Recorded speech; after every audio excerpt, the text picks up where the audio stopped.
नमस्कार दोस्तों, इस न्यूज़ में हम डिस्कस करेंगे कि यदि एम्प्लॉय के द्वारा लीव इन कैश की गई है तो उस पर इनकम टैक्स किस प्रकार कैलकुलेट करना है फाइनेंशियल ईयर 2021 यानी कि असेसमेंट ईयर 21-22 के लिए। यदि एम्प्लॉय के द्वारा लीव इन कैश की गई है और तो उस केस में देखा जाता है कि क्या वो सर्विस के दौरान इन कैश की गई है या eight the time of retirement और डेथ है।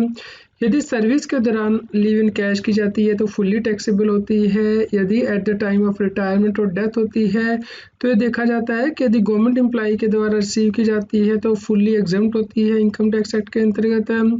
और यदि रिसीव की जाती है नॉन गवर्नमेंट एम्प्लॉय के द्वारा तो उस केस में स्पेसिफाइड अमाउंट तक एग्जम्प्ट होती है, जैसा कि सेक्शन 10 सब सेक्शन 10 AA में दिया गया है इनकम टैक्स में, जिसे कि हम स्टडी करेंगे।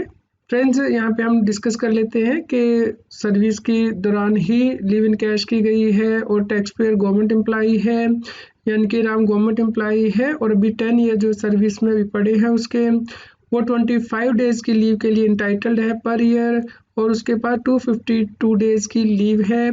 और ड्यूरिंग द फाइनेंशियल ईयर 2021 उसके द्वारा लीव 52 डेज की इन कैश की गई है और 52,000 रिसीव किए गई हैं।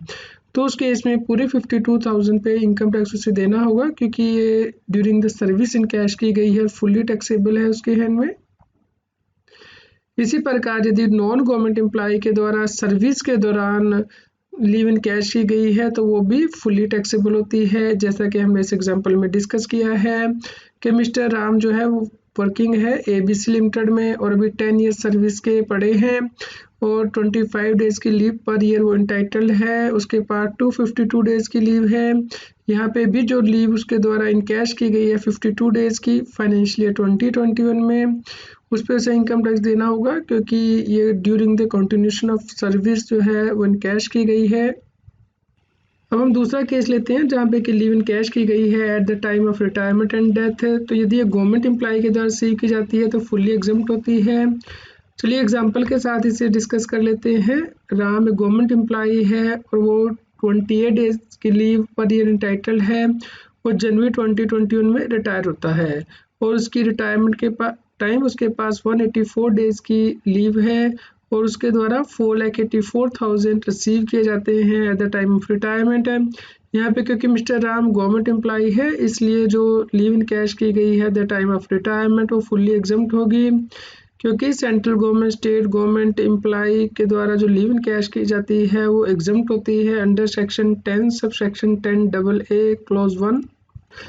तो यदि किसी स्टूडेंट को इस प्रकार का क्वेश्चन एग्जाम में आता है कि व्यक्ति के द्वारा लीव इन कैशमेंट की गई है, बेसिक सैलरी DA दिया जाता है, कमीशन दी गई है और लीव कितने के लिए इन कैश की गई है, वो यहाँ पे दी गई है 500 डेज के लिए after completing service of 27 year 9 months. तो यहाँ पे सबसे पहले आपको देखना है कि क्या वो central government state government employ है। तो यदि यस यहाँ पे आंसर आता है तो आपको जो है वो अमाउंट एग्जम्प्ट कर देना है। Leave in कैशमेंट received 8,50,000 less leave in कैशमेंट exempt under section 10(10)AA taxable amount of leave in कैशमेंट nil. अब हम केस डिस्कस कर लेते हैं कि यदि leave in कैशमेंट at the time of retirement and death receive की जाती है बाय नॉन गवर्नमेंट एम्प्लॉय तो कितना अमाउंट एग्जम्प्ट होता है इनकम टैक्स एक्ट के अंतर्गत। तो फ्रेंड्स, इस केस में least of the following exempt होता है, यानी कि 3 lakh rupees amount of leave in कैशमेंट received 10 months average salary cash equivalent of leave to the credit of employ at the time of retirement और डेथ, यानी कि period of earned leave in months multiply by average monthly salary. यहाँ पे आपको जो average monthly salary लेनी है वो लास्ट 10 मंथ्स की लेनी है जब व्यक्ति रिटायर होता है, और अर्नड लीव इंटाइटलमेंट जो है वो 30 डेज पर ईयर से एक्सीड नहीं हो सकती है। और जो सैलरी आपको लेनी है वो basic salary plus DA if terms of employment provide plus commission if it is paid as fix percentage of turnover. यदि व्यक्ति ड्यूरिंग द ईयर जो है लीव इन कैशमेंट रिसीव करता है 2 या 2 से ज़्यादा एम्प्लॉयर से और एग्रीगेट अमाउंट एग्जम्पशन का 3 लाख रुपए से ज़्यादा एक्सीड नहीं कर सकता है। यदि एम्प्लॉय के द्वारा पहले भी लीव इन कैशमेंट की गई है तो उस केस में एम्प्लॉय जो लीव इन कैशमेंट रिसीव करेगा दूसरे एम्प्लॉयर से, उस केस में 3 लाख की जो लिमिट होगी उससे रिड्यूस किया जाएगा जो कि पहले अमाउंट एग्जम्प्ट किया गया था।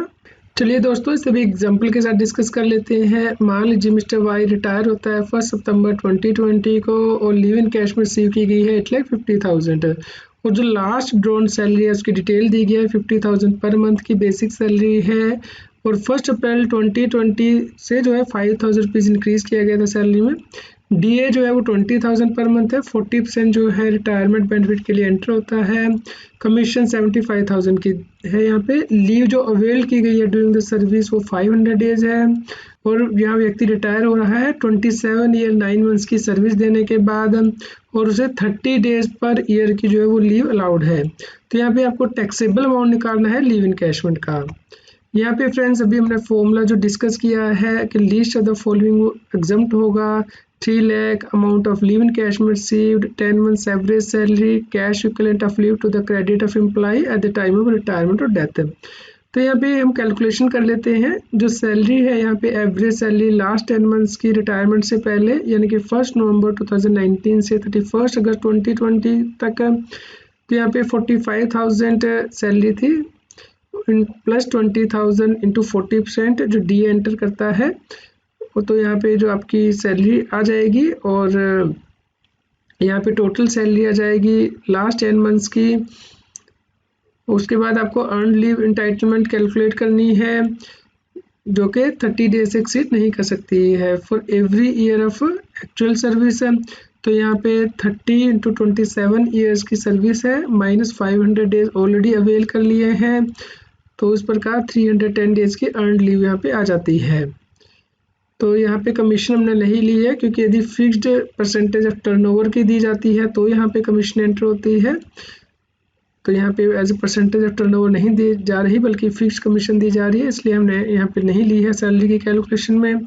तो यहाँ पे जो है list of the following 3 lakh rupees amount of leave in cash में रिसीव्ड 8,50,000 रुपीज़ 10 मंथ्स सैलरी यहाँ पे आ जाती है 5,55,000 और cash equivalent of leave to the credit of employ at the time of retirement 5,55,000 divide by 10 into 310 days की जो earn leave थी डिवाइड बाय 30। तो लिस्ट ऑफ द अबव जो है वो 3 लाख रुपीज़ है, तो 3 लाख रुपीज़ तक जो है लीव इनकैशमेंट एग्जम्प्ट होगी। तो यहाँ पे जो टोटल लीव इनकैशमेंट है 8,50,000, उसमें से 3 लाख लेस करके जो टैक्सेबल अमाउंट है वो 5,50,000 का आ जाएगा। फ्रेंड्स अब समझ लेते हैं कि इस लीव इनकैशमेंट पे आपको टैक्स कैसे दिखाना है। इसके लिए मैं सॉफ्टवेयर का यूज़ कर रहा हूँ। आप इस सॉफ्टवेयर के थ्रू यदि रिटर्न्स प्रिपेयर करके फाइल करना चाहते हैं तो आप डेमो के लिए ईमेल कर सकते हैं taxil@gmail.com पे अपने मोबाइल नंबर के साथ। तो यहाँ पे हमने SSC सिलेक्ट कर लिया है और यहाँ पे जो आपके लेफ्ट हैंड साइड में सैलरी शेड्यूल दिया गया है इसे सिलेक्ट किया है।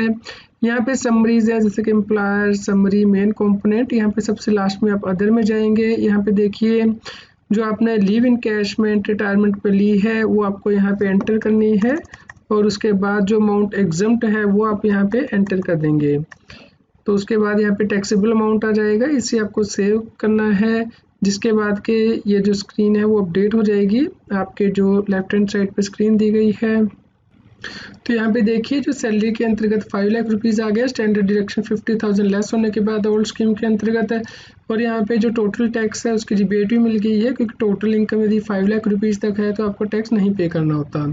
तो ये ओल्ड स्कीम के अंतर्गत कैलकुलेशन है। यदि आप नई रजीम के अंतर्गत टैक्स कैलकुलेट करना चाहते हैं तो यहाँ पे स्विच रजीम कर सकते हैं और टैक्स कैलकुलेट कर सकते हैं। तो यहाँ पे टोटल टैक्स के ऊपर यदि आप प्रेस करेंगे ये टोटल टैक्स कैसे कैलकुलेट हुआ है उसके स्लैब रेट क्या है वो आपकी स्क्रीन पे आ जाएंगे।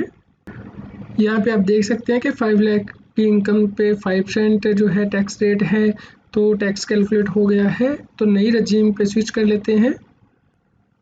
तो फ्रेंड्स यहाँ पे देखिए नई रजीम के अंतर्गत जो टैक्स है वो ज़्यादा बन रहा है 18,200 rupees including health and education cess, क्योंकि जो नई स्कीम के जो स्लैब रेट है वो डिफरेंट है और टैक्स रेट डिफरेंट है, इसलिए ज़्यादा टैक्स है। तो हम ओल्ड स्कीम को ही ऑप्ट करके फाइल करेंगे। उम्मीद करते हैं दोस्तों आपके लिए यह न्यूज़ यूज़फुल रही होगी। कृपया लाइक कीजिए और शेयर कीजिए ताकि सभी लोगों तक जानकारी पहुंच पाए और वो इनकम टैक्स की कंप्लायंस कर पाएँ।